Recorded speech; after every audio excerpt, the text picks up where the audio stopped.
जड़ भरत और राजा रहुगण की भेंट।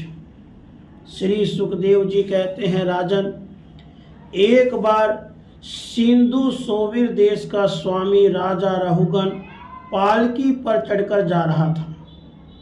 जब वह इक्सुमती नदी किनारे पहुंचा तब उसकी पालकी उठाने वाले कहारों के जमादार को एक कहार की आवश्यकता पड़ी।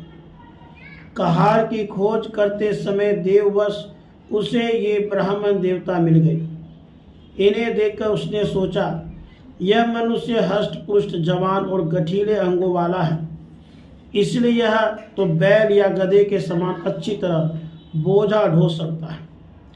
यह सोचकर उसने बेगार में पकड़े हुए अन्य कहारों के साथ इन्हें भी बलात् पकड़कर पालकी में जोड़ दिया। महात्मा भरत जी यद्यपि किसी प्रकार इस काम के योग्य नहीं थे, तो भी वे बिना कुछ बोले चुपचाप पालकी को उठा ले चले।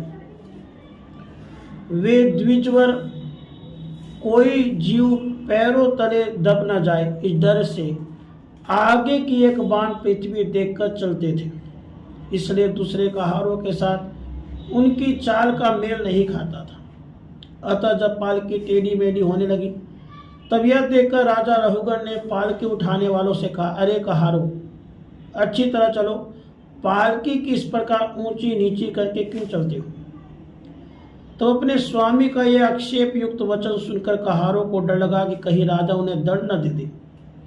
इसलिए उन्होंने राजा से इस प्रकार निवेदन किया, महाराज, यह हमारा प्रमाद नहीं है, हम आपके नियम मर्यादा के अनुसार ठीक ठीक ही पालकी ले चल रहे हैं। यह एक नया कहार अभी अभी पालकी में लगाया गया है, तो भी यह जल्दी जल्दी नहीं चलता, हम लोग इसके साथ पालकी नहीं ले जा सकते। कहारों के ये दीन वचन सुनकर राजा रहुगण ने सोचा, संसर्ग से उत्पन्न होने वाला दोष एक व्यक्ति में होने पर भी उससे संबंध रखने वाले सभी पुरुषों में आ सकता है, इसलिए यदि इसका प्रतिकार न किया गया तो धीरे धीरे सभी कहार अपनी चाल बिगाड़ लेंगे। ऐसा सोचकर राजा रघुवर को कुछ क्रोध हुआ।